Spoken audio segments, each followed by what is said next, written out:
Multiple homicides remain unsolved in the same neighborhoods in Memphis, and many are wondering if maybe a street code is to blame. WREG investigator Jessica Gertler finds out why some people think people aren't talking, even in the most vicious crimes.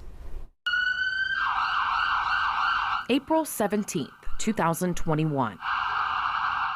15-year-old Jarvis Triplett is gunned down on his ATV near Mississippi and South Parkway. I don't know why they would want to do this to my child. And still, a year later, his mother has no answers.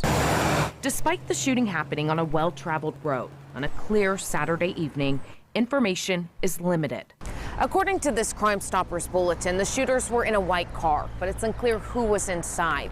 Police need more information, and until they can get it, it's just another crime that remains unsolved. Units on the scene of that shooting. Boom, boom, boom, boom, boom.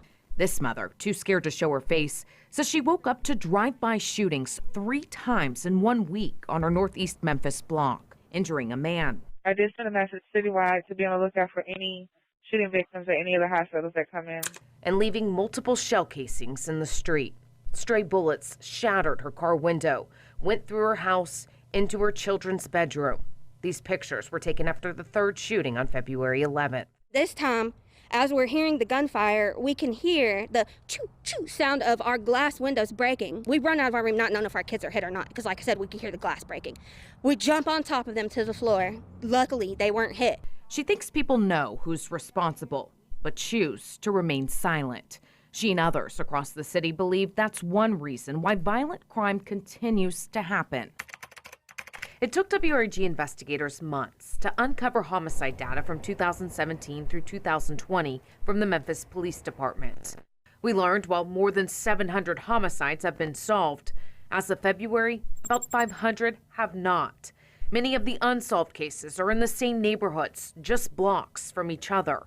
When we zoom into this area, that includes Orange Mound, Bethel Grove, and other neighborhoods, you can see multiple unsolved homicides within miles. We got to do better by one another. Activist Keith Leachman has been urging people to speak out against the violence in Orange Mound, where he believes a street code exists that encourages people to not cooperate with police due to fear of retaliation or not trusting law enforcement. They got this thing about snitches get stitches, and a lot of people, you know, if you see something, you should say something. You got to get rid of this no snitch policy. Ricky Floyd believes that street code also exists in Frazier, where he's a pastor.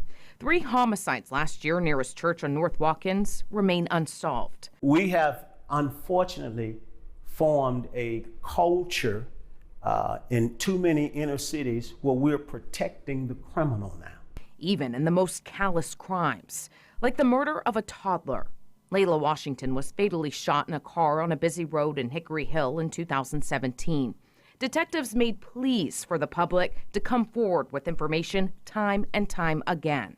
You would think that a 2-year-old innocent child, you know, with her entire life ahead of her, someone would be so outraged that the phones will be blowing up, especially through Crime Stoppers. And that simply has not been the case. It took 2 years for investigators to finally get the tip they needed to make an arrest. 2 years. So what do we do to get more people to speak up? Well, I think we just got to have better interaction between the police and the citizens.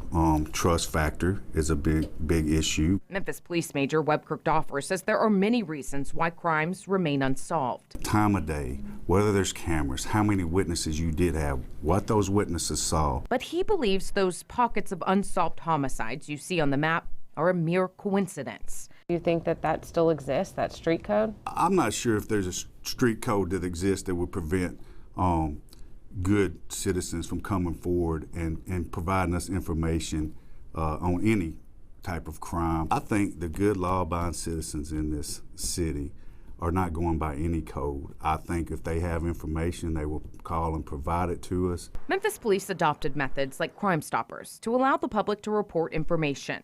A good start, according to this U.S. Department of Justice report. It notes nationwide there's a mixture of factors that keep communities silent, like racial disparities, failures of the criminal justice system that allow dangerous criminals to continue to walk the street, and a lack of police protection if the perpetrator gets out. We We don't know what tips, if any, have been provided to police in Triplett's murder or in the drive-by shootings on this mother's block. Until an arrest is made, the message is clear. If somebody knows anything, it's just disappointing that they wouldn't care enough about a child's life to say anything. Jessica Gertler, WREG News Channel 3.